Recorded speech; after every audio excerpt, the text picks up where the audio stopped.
So to get to the end of this question, is this an emotionally abusive relationship between God and the Israelites? And you probably know my answer, which I'm going to say is no. But I'll explain why. So the best explanation I've ever heard of an emotionally abusive relationship is one that is set on denial instead of truth. So human parents are never perfect, but what sets apart an emotionally abusive home from a non-abusive home is parents' admittance of their own faults and their own failures. So an emotionally abusive home might look like dad coming home drunk again, and saying, well, I'm just really stressed out at work, and denying that he has a problem. Or the mom saying, he's under a lot of pressure right now. It doesn't really matter so much when he like hits me and whatever. It's not really that big of a deal. Ignoring and denying the severity of what's actually happening.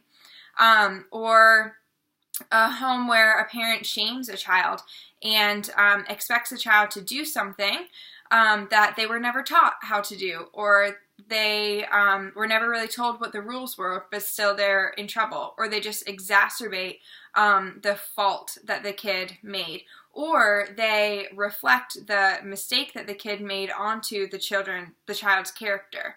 All of these sorts of denials and distortions of the truth. So is God doing that here? And the answer is no. He very clearly laid out what the commands were for the Israelites, and very clearly laid out how they were supposed to accomplish those things. He laid out a system for mercy so that they didn't get punished severely. And then he laid out what the repercussions were going to be if they continued to disobey. And this is where we kind of get into a tricky situation, because the repercussions of disobedience are severe. So we have to remember that God is very slow to anger, and if we believe that God is good and that he's the source of goodness and that he's the source of life, then it actually would be bad parenting for God to allow blessings to continue toward the Israelites if they continued hurting and cursing one another. That would be blessing them and allowing hurt to propagate. And so God's best parenting is to warn the Israelites to stop doing this, which he does in Leviticus 26 and right before disasters occur throughout the Hebrew scriptures, and to give them an opportunity to change, and then to punish them if they don't listen. And he does that, but he gives multiple chances for them to turn around, and is willing to relent the second that they do. So I would say that's why it's not an abusive relationship at all. Well, actually, I would say maybe it is an abusive relationship, but not because God is an abusive person, but because we are the abusers.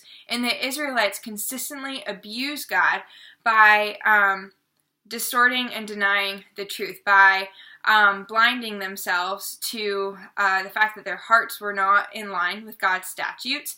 They would offer sacrifices, and their hearts were not in line with actually being repentant of their sins. They were being ignorant. They were living in denial.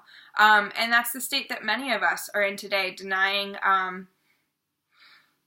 the ways that we hurt each other and the ways that we hurt God.